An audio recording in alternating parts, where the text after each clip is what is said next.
ورحمة الله.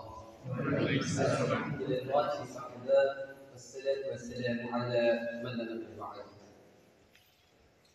আলহামদুলিল্লাহ, প্রশংসা করেছি আল্লাহ সুবহানাহু ওয়া তাআলা, আল্লাহ সুবহানাহু ওয়া তাআলা প্রতিদিনের নয় আজকেও আমাদেরকে বসে দুটি কথা বলার এবং শোনার তৌফিক দান করলেন।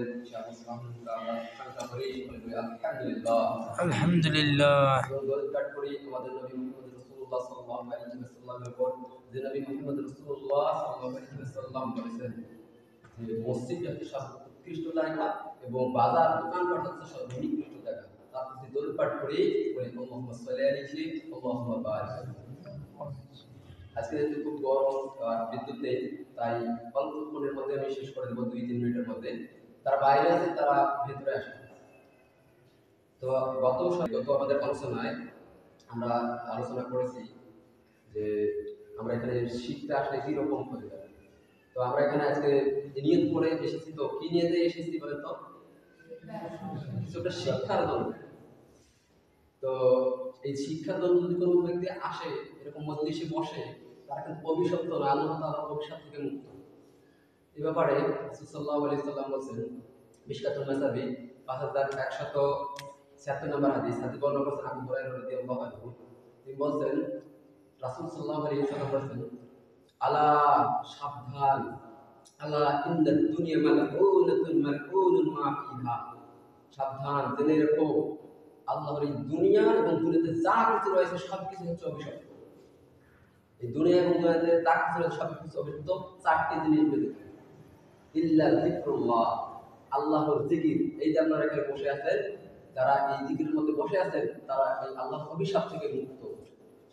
আমার ওয়ালাহু, এবং জিকিরের সাথে সংশ্লিষ্ট যা কিছু রয়েছে। এই যে আমাদের এখানে জিকিরের মধ্যে এসে বসেছি, জিকিরের সাথে সংশ্লিষ্ট আমাদের এই মসজিদটা, এই যে আমাদের বাতিটা আলো দিচ্ছে, এবং যা কিছু আমাদের সাহায্য করে এই জিকিরের মধ্যে বসার জন্য, এই জিকিরের সাথে সংশ্লিষ্ট যা কিছু রয়েছে, এগুলো আল্লাহ সুবহানাহু ওয়া তাআলার অভিশাপ থেকে মুক্ত। এরপর আছে ওয়া আলিমান, যে ব্যক্তি আলেম, যে ব্যক্তি জিকির শিক্ষা দেয়, আও মুতাআল্লিমান, এবং যে ব্যক্তি জিকির শিখে। তা আপনারা এখানে যে শিখতে আসছেন, আমি আপনাদেরকে দুই একটা কথা বলতেছি, যে হাদিসটা বললাম, এই যে আপনারা শিখতে আসছেন, এই আমরা এই জন্য আল্লাহ সুবহানাহু ওয়া তাআলার অভিশাপ থেকে মুক্ত। তো এরকম তিনি বৈঠকে যদি আমরা বসি, তাহলে আমরা গত আলোচনা করেছি যে তাহলে সেই ব্যক্তির জন্য একটা কবুল হজের পরিপূর্ণ নেকি তার নামে আমলনামায় লেখা হয়। আর এখানে বসলে আল্লাহ সুবহানাহু ওয়া তাআলার ফেরেশতারা আমাদেরকে ঘিরে রাখে। আমরা এসব আলোচনা করেছি। আর আজকে আমরা জানতে পারলাম যে এই আলোচনা যদি কেউ বসে, তাহলে সেই ব্যক্তি আল্লাহ সুবহানাহু ওয়া তাআলার অভিশাপ থেকে মুক্ত হয়ে যাবে। তো আমরা এই জন্য প্রতিদিন কমপক্ষে একটি করে হাদিস হলে আমরা শুনবো। আমরা 5 মিনিটের জন্য, 3 মিনিটের জন্য ভালো আমরা এখানে বলবো। আল্লাহ সুবহানাহু ওয়া তাআলা আমাদেরকে সেই তৌফিক দান করুন। আল্লাহ সুবহানাহু ওয়া তাআলার কাছে আমরা এই প্রার্থনা করে আজকে আলোচনা এখানে শেষ করছি। আলহামদুলিল্লাহি রাব্বিল আলামিন। আল্লাহ সুবহানাহু ওয়া তাআলা আমাদেরকে ক্ষমা করুন, আমিন। আল্লাহ সুবহানাহু ওয়া তাআলা আমাদের কাবিরা গুনাহগুলোকে মাফ করে দিন, আমিন। এবার আজকে বক্তব্য এখানে শেষ করছি। সুবহানাল্লাহ ওয়া বিহামদিকা, আশহাদু আল লা ইলাহা ইল্লা আনতা, আস্তাগফিরুকা ওয়া আতুবু ইলাইক। আসসালামু আলাইকুম।